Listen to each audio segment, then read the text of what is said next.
Today we have great news regarding the Samsung Galaxy Z Fold 5, and although much of it is excellent, some of it may be disappointing. So let me know in the comments what you most want to see from the Galaxy Z Fold 5. So the first report of the day comes from Chunvi on Twitter, and he recommends that the Galaxy Z Fold 5 will be lighter. Now, he claims it will be 10 grams lighter than the Z Fold model, putting it at roughly 250 grams, which is a fairly astounding weight for a folding phone. Today we have another tweet from Italiang on Twitter stating that the thickness of the Fold 5 will be 13.4 mm when folded, a decrease of 2.4 mm from the predecessor. It's worth noting that the 15.8 of the predecessor's thickness was actually the thickest part when folded, thus by making a flat folding display, they've simply decreased the thickness. Ice Universe confirmed in a tweet that the Galaxy Z Fold 5's exterior display is still 6.8 inches.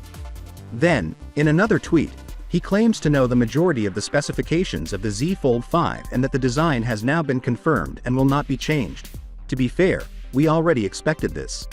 Samsung has confirmed that their focus is on portability and that the current design already works, so the focus will be on hardware user experience and making the device smaller.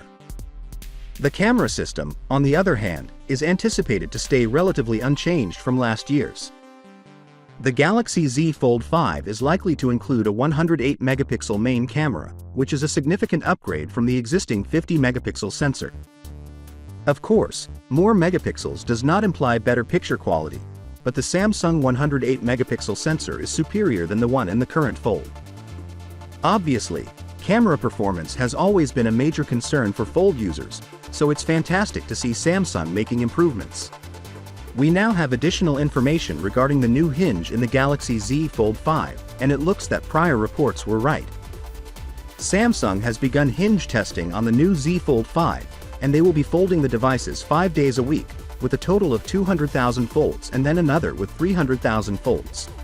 The first 200K folds will be for the fundamental wear and tear test, followed by the 300K folds to determine the peak limit, with Samsung aiming to maintain 85% of the strength after 200,000 folds. Finally, what are your thoughts about it? So without being said, let me know your thought in the comment below, and if you are new here, please subscribe. Peace out.